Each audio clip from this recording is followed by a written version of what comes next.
Henry has returned to Hong Kong after serving in the US military for years. Looking to start a career as a teacher, he goes to his former school, Tak Chi Secondary. The principal notes that he doesn't have experience in teaching, but after being shown a recommendation letter from a higher official, he is given the job. Before Henry leaves, the principal informs him that the class he is assigned to teach is one of the worst in the school. The morning of his first day at school, Henry walks into the class to see that it is in absolute chaos. Some students are sleeping, others are singing, some are playing video games, while a good number of them are cooking ramen on a portable stove. Even after the teacher walks in, they completely ignore him and continue what they are doing.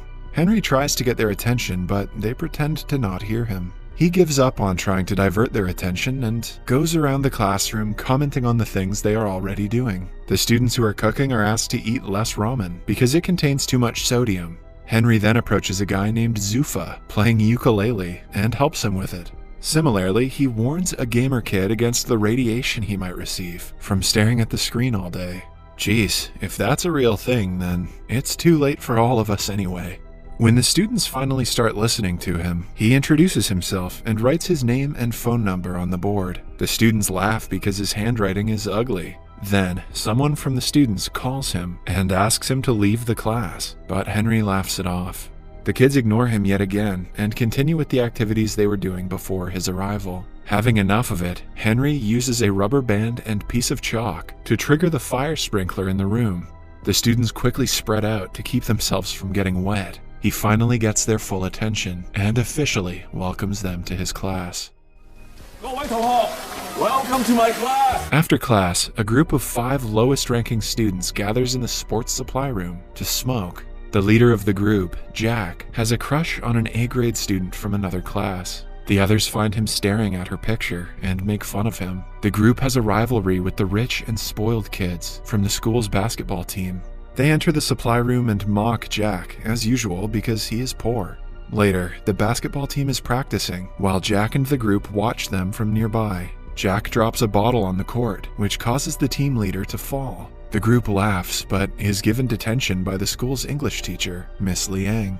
To avoid detention, they play a prank on her and run away when she is busy cleaning her desk. Elsewhere, the school's principal is distressed because the education board is planning to deduct 20% of their annual funding. The people from the board come to take a tour of the school to inspect where the funds are being used. At the same time, Henry enters the classroom where the students have set up a bucket of water to prank him. But his reflexes work faster than the falling bucket, and he is able to push it away. The students who had been waiting to make fun of him are left shocked. Henry asks for Jack's packet of cigarettes, knowing that he smokes. Jack simply hands him the pack, curious as to what he is about to do. Then, Henry asks Zufa to name the 3 ingredients that are in a cigarette. When he answers the question correctly, he is allowed to skip class for the day. Everyone starts to bang on their desks, demanding that they should get to skip class as well. When they stop, he hands them all a cigarette and asks them to analyze it.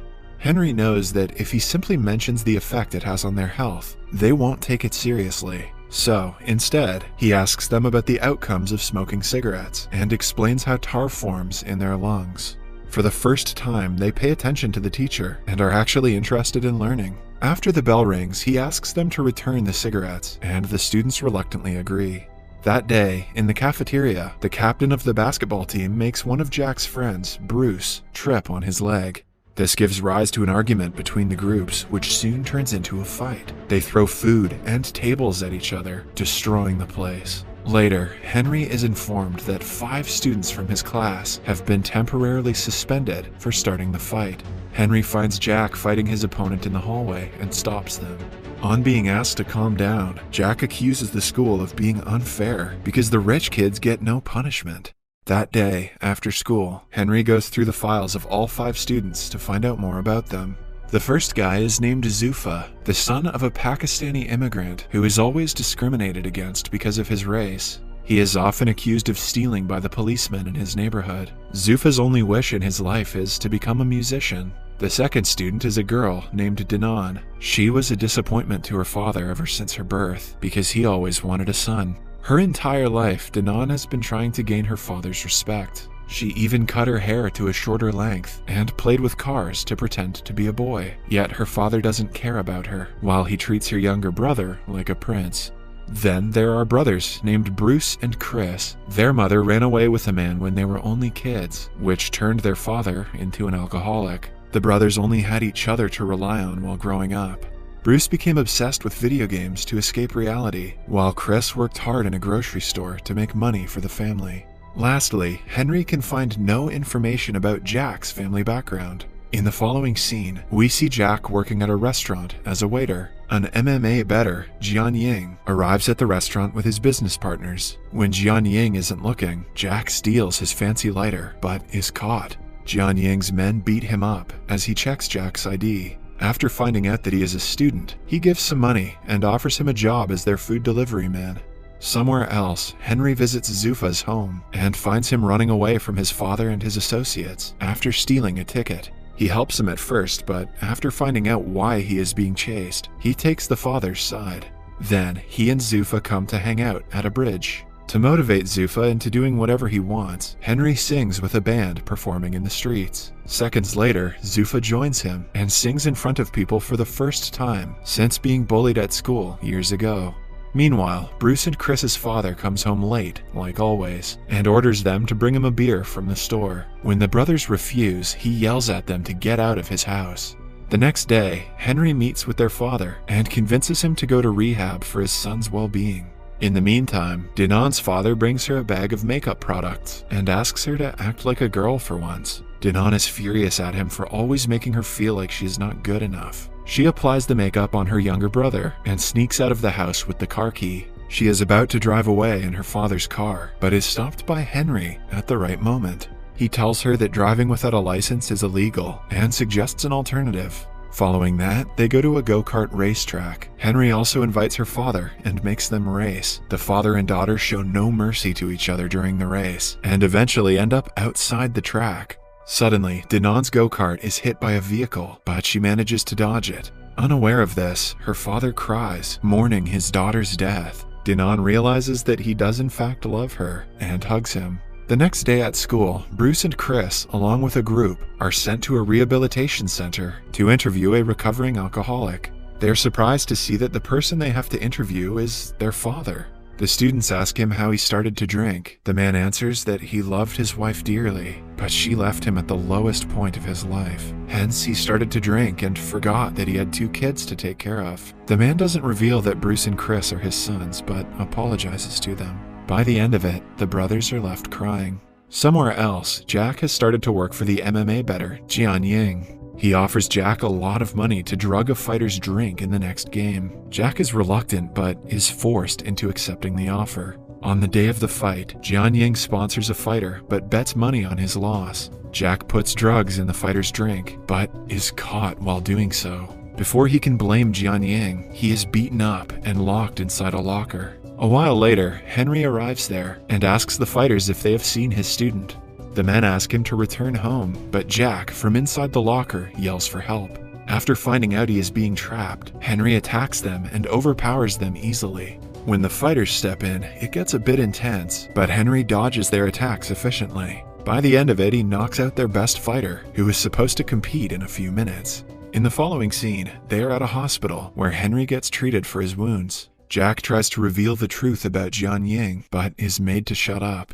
The news makes it to the television, and Henry starts being known as the man who beat up a professional fighter to save his student. His popularity in school grows, and the students start to respect him. They even get up to welcome him to the class, in contrast to how they were earlier. A flashback shows us that Henry used to be a prankster when he was in school. He even threw water balloons at a student who was playing piano for the parents in an event. Later, he fought the same student and broke his hand. He was suspended for the fight, after which he had to fly to the States. Starting that day, the students pay attention when Henry teaches in class and study hard for the upcoming college entrance test. Everyone is doing great, except Bruce, who has grown addicted to pills. It turns out that while Charlie turned to video games to avoid his family's problem, Bruce started doing drugs. Because he is unfocused, he does very badly in the mock entrance test. Henry promises to help him, but Bruce grows more depressed with time. Eventually, he jumps off the balcony of his house. He is rushed to the hospital and goes into a coma. The media twists the news and blames it on the school and Henry for what Bruce did. The officials from the education board interview Henry and decide to revoke his teaching license. When he packs his things and leaves the school, the students chase him, asking him to stay. They are heartbroken by his absence, but they know that they should ace their upcoming test to make him proud.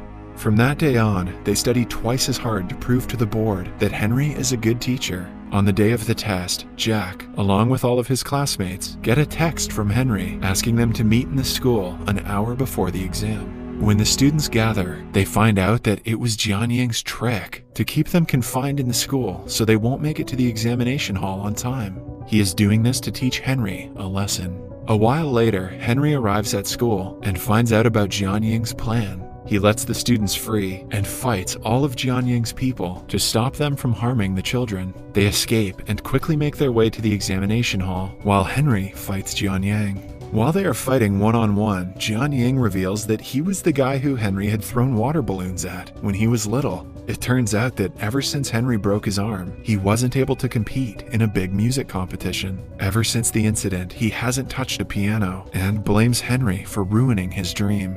Henry tries to reason with him but is attacked yet again. They struggle to get a hold of a knife. At last, Henry gets in a chase to kill him, but doesn't do it. He asks for forgiveness for what he did when he was little and walks away. The students reach the examination hall at the right time and complete the test. Cut to a few weeks later. They all pass with flying colors. Jianying starts to play the piano again, but has a lot to practice before he gets as good as he used to be. Bruce recovers quickly and promises to attend the next year's entrance test. The principal is also delighted because the board decides to give them a 20% bonus fund because their students did very well in the entrance test. Henry returns to teaching and does the fire sprinkler trick on another batch of students.